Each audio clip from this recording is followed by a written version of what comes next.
September 23 என்னென்ன ஸ்டாக்ஸை focus பண்ணும்? First, rail Vikas Nigam limited 145 கோடிக்கு ஒரு ப்ராஜெக்ட் அக்யர் பண்ணியிருக்காங்க.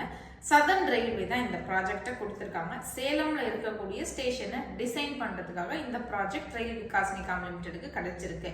செகண்ட், ஐடி ஸ்டாக்ஸ் எல்லாமே ஃபோக்கஸ் பண்ணலாம். மேபி இன்னைக்குமே ஐடி செக்டர்ல உள்ள ஸ்டாக்ஸ் டவுன் ஆகிறதுக்கான வாய்ப்பு அப்படிங்கிறது அதிகமா இருக்கு. லாஸ்ட் மண்டே மட்டுமே கிட்டத்தட்ட 1 லட்சம் கோடி இழப்பு அப்படிங்கிறது ஏற்பட்டிருக்கு.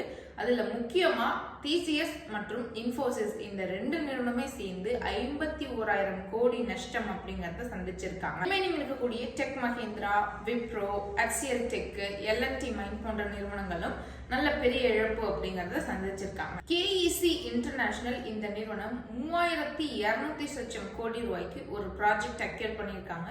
ஸோ மேபி நல்லா பெர்ஃபார்ம் பண்றதுக்கு இன்னைக்கு அதிகமாவே வாய்ப்பு அப்படிங்கிறது காணப்படுது. அல்கெம் லேபரேட்டரிஸ் இந்த நிறுவனம் பிரஸ்ட் கேன்சருக்கான ஒரு மெடிசனை இஷ்யூ பண்ண இருக்காங்க. ஸோ இந்த நியூஸ் வெளியிட்டதுனால இன்னைக்கு அல்கெம் லேபரேட்டரிஸ்லயுமே நல்ல ஒரு பாசிட்டிவ் அவுட்லுக் அப்படிங்கிறது காணப்படுது. ஸோ இப்போ நான் சொன்ன இந்த ஸ்டாக்ஸ் எல்லாமே கண்டிப்பா இன்னைக்கு வாட்ச் பண்ணி பாருங்க.